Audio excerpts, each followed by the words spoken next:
Welcome to The Last Breakfast. Please enjoy the video. In this video, I will explain how to change your Nissan Altima remote battery. First, you'll need a small flathead screwdriver and a new CR2032 coin cell battery. These are widely available and typically cost just a few dollars. Begin by locating the small release button on the back of your key fob. Press this button firmly and then slide out the emergency key. Set this key aside in a safe place for now. Now, with the emergency key removed, look at the bottom edge of your key fob.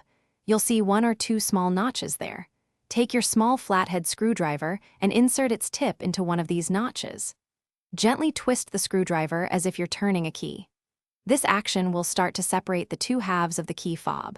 Work your way around the seam, carefully prying it open until the case splits apart. Hey everyone, if you're finding this guide useful, please take a moment to subscribe to the channel and hit that like button. It really helps us out. On another note, if you're looking to truly change how you think about money, I highly recommend the book The Simple Path to Wealth. It's a fantastic read that could seriously impact your financial future.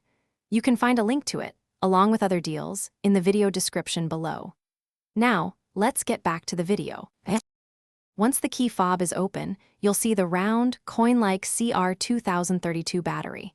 Use your screwdriver to carefully get under the edge of the old battery and pop it out of its holder. Now, take your new CR2032 battery.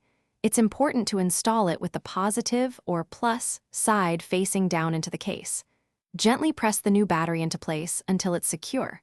Then, align the two halves of the key fob and snap them back together firmly.